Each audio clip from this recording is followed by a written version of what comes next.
Kerry Boulton is Australia's most respected exit strategy advisor and CEO of the Exit Strategy Group. Welcome to this week's segment.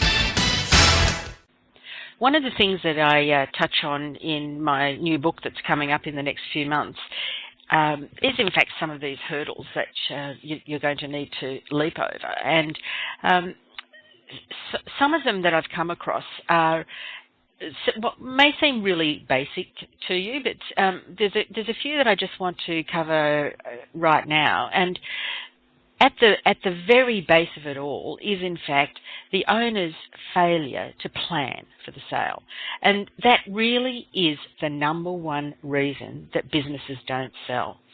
You know, there's some really scary statistics that come out of the US, and there's no reason for us to really think that it is any different for Australia. Even though the actual numbers might be different, the percentages are pretty much the same. And it's only 20 to 25% of small businesses that are ever sold. So planning is the most important thing that you can do. And as I've said before, if you don't spend enough time and enough resources planning for your sale, you're not likely to be successful. That's not what I'm on about. I want you to be the successful ones that actually do stand above the crowd. So that's the number one reason that businesses don't sell. It's because you fail to plan.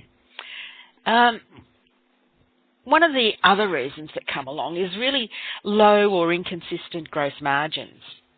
So in some of the business owners that I've chatted to, I'm finding that they don't really even have a handle on some of the margins and the numbers that are actually running in the business. So when I do a health check with you, this is an area that we really go into quite deeply to work out what the numbers are and where the consistencies are throughout the last couple of years, 2 to 3 years. Again, this is one of the reasons that you need to give yourself enough time, because when you have to make changes to make your business far more attractive, then you need time to implement and put those systems and processes in place. So if you haven't got consistent gross margins, you're not making it easy for the next person who comes along to be able to say, yes, I want this business, and yes, I know how to grow this business. One of the other major hurdles is the fact that you've got unrealistic price expectations. You know, this is a bit like selling a house in many respects, so it's quite often an analogy that people can really relate to. The vendor or the person who's selling the house often has an inflated idea of what the value really is. Well, you know what? Business owners are quite often the same. You really have to work hard to make sure that your business is worth every cent that you're asking for it. When you sell it, it should be really joyous and be an occasion that has celebration. So knowing and understanding the realistic value before you decide to sell is one of the most important planning steps that you can actually take. Again, you know, one of the unfortunate reasons that people have to sell is that they're forced to sell. And this is often about not having considered all of the contingencies that might come up from time to time.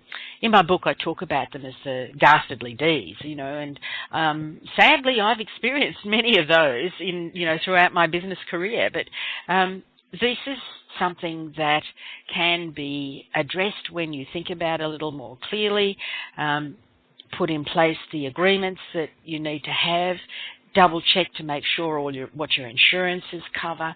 But when you're in a position where you're forced to sell, that's when you're not actually going to get the most for your business. It's going to be almost like a fire sale. So